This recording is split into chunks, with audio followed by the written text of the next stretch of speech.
کچھ ایسے لوگ ہیں جن کی بد دعا بہت جلدی قبول ہوتی ہے۔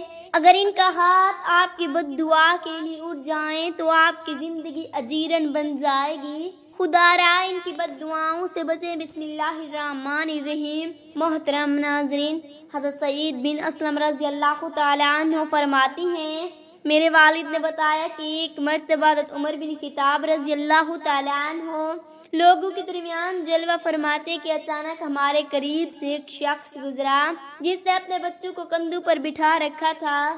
حضرت عمر بن خطاب رضی اللہ تعالی عنہ نے جب ان باپ بیٹوں کو دیکھا تو فرمایا، جنتی مشابہت ان دونوں میں پائی جا رہی ہے، میں نے آج تک ایسی مشابہت اور کسی میں نہیں دیکھی۔ یہ سن کر شخص نے عرض کیا، امیر المومنین، میرے اس بچے کا واقعہ بہت عجیب و غریب ہے۔ اس کی ماں کے فوت ہو جانے کے بعد اس کی ولادت ہوئی ہے۔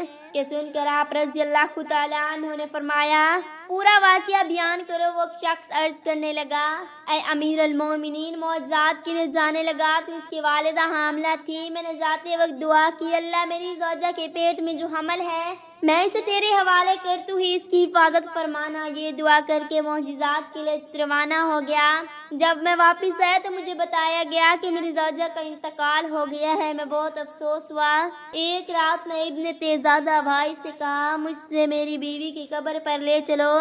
جناب ہم جنت البقیع سے پہنچ گئے اور اس نے میری بیوی کو قبر کی نشاندہی کی۔ جب ہم وہاں پہنچے دیکھا قبر سے روشنی کی کرنیں باہر آ رہی ہیں۔ میں نے اپنے چچا زاد بھائی سے کہا، یہ روشنی کی ایسی؟ اس نے جواب دے، اس قبر سے ہر رات اسی طرح روشنی ظاہر ہوتی ہے، نہ جانے اس میں کیا راز ہے۔ جب میں نے یہ سنا تو ارادہ کیا کہ ضرور اس قبر کو کھود کے دیکھوں گا۔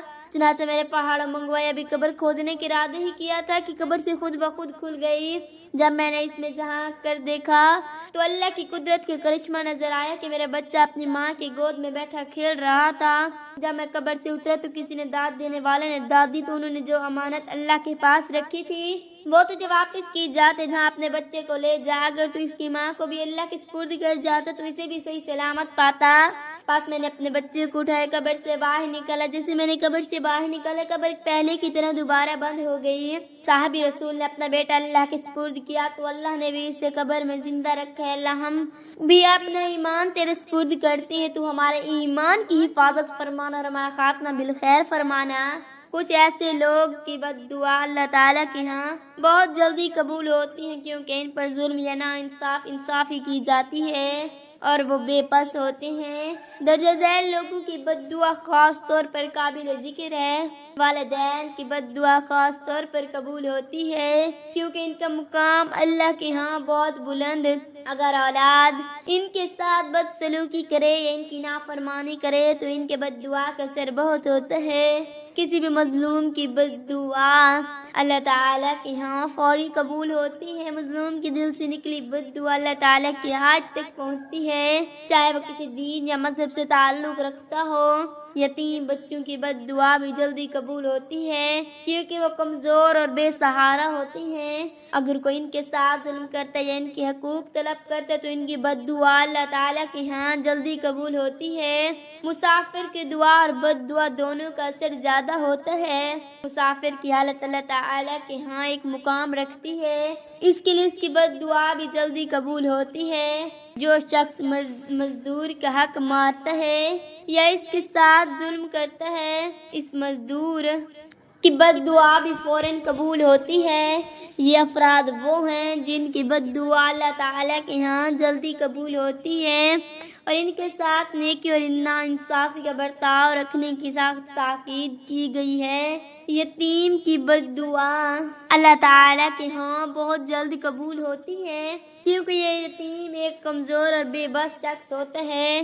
اللہ تعالیٰ نے قرآن مجید اور حدیث میں یتیموں کے ساتھ حسن سلوک اور ان کے حقوق کا خیال رکھنے کی سخت تاکید کی ہے۔ اگر کوئی شخص یتیم کے ساتھ ظلم اور ناانصافی کرتا ہے تو اس کی بد دعا فوراً اللہ کے ہاں پہنچتی ہے۔ یتیموں کے بارے میں نبی کریم صلی اللہ علیہ وآلہ وسلم نے بھی خصوصی تاکید فرمائی کہ ان کے ساتھ شفقت اور محبت کے برتاؤ کیا۔ ظاہر حدیث میں نبی کریم صلی اللہ علیہ وآلہ وسلم نے فرمایا، اے اللہ میں ان دو کمزور عورتوں اور یتیموں کی حلق تلفی کرنے والوں کے خلاف ہوں۔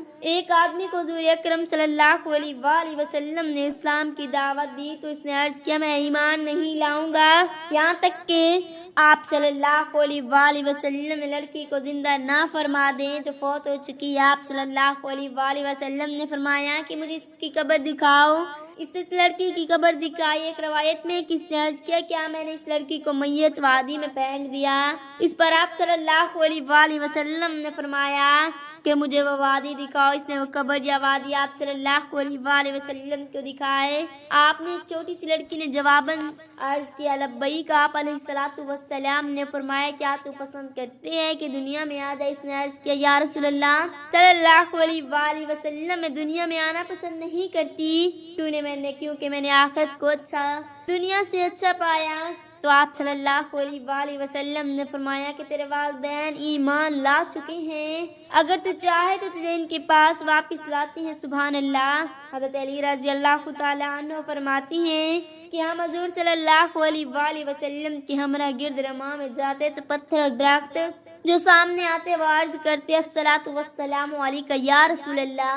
حضرت عمر بن خطاب رضی اللہ تعالیٰ عنہ کا جسم جل گیا۔ اعظم نبی کریم صلی اللہ علیہ وآلہ وسلم نے لہب دین لگایا، دستے گرام پھیرا، کہا اے اللہ اس تکلیف کو دور فرما۔ بس آپ رضی اللہ تعالیٰ عنہ تندرست ہو گئے، انہیں کوئی تکلیف نہ ہوئی۔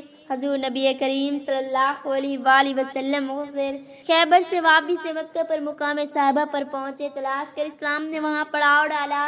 حضرت علی رضی اللہ تعالیٰ عنہ بعد اس پڑاؤ کسی کام کے لیے کہیں تشریف لے گئے۔ خود نماز عصر کا وقت ہو گیا تو نبی کریم صلی اللہ علیہ وآلہ وسلم نے ہمراہ صحابہ کرام رضی اللہ تعالیٰ عنہ کے نماز عصر ادا فرمائی۔ جب حضرت علی رضی اللہ تعالیٰ عنہ واپس تشریف لائے تو حضور نبی کریم صلی اللہ علیہ وآلہ وسلم حضرت علی رضی اللہ تعالیٰ عنہ کے گود میں سنیانے میں رکھ کر سو گئے۔ کیا اسی دوران وحی کا سلسلہ شروع ہو گیا؟ حضرت علی رضی اللہ تعالیٰ عنہ نے جنہوں نے ابھی نماز عصر ادا نہیں فرمائی تھی، حضور صلی اللہ علیہ وآلہ وسلم کے آرام فرمان کے سلسلہ وحی کے دوران سے سورج غروب ہو گیا۔ حضرت علی رضی اللہ تعالیٰ عنہ اطاعت مصطفیٰ اسلام میں کبھی یہ سوچ دے کہ نماز عصر قضا ہو رہی ہے، کبھی اطاعت مصطفیٰ سلیم کا خیال فرماتے، الغرض اسی سوچ میں ہی تھے کہ سورج غروب ہو گیا۔ جب آپ صلی اللہ علیہ وآلہ وسلم بیدار ہوئے، سلسلہ وہی ختم ہوا تو حضور نبی کریم صلی اللہ علیہ وآلہ وسلم نے فرمایا، علی رضی اللہ تعالیٰ عنہ، کیا تم نے نماز عصر ادا کر لی ہے؟ حضرت علی کرم اللہ وجہ الکریم نے عرض کیا، نہیں یا رسول اللہ، ابھی تک میں نے نماز عصر ادا نہیں کی۔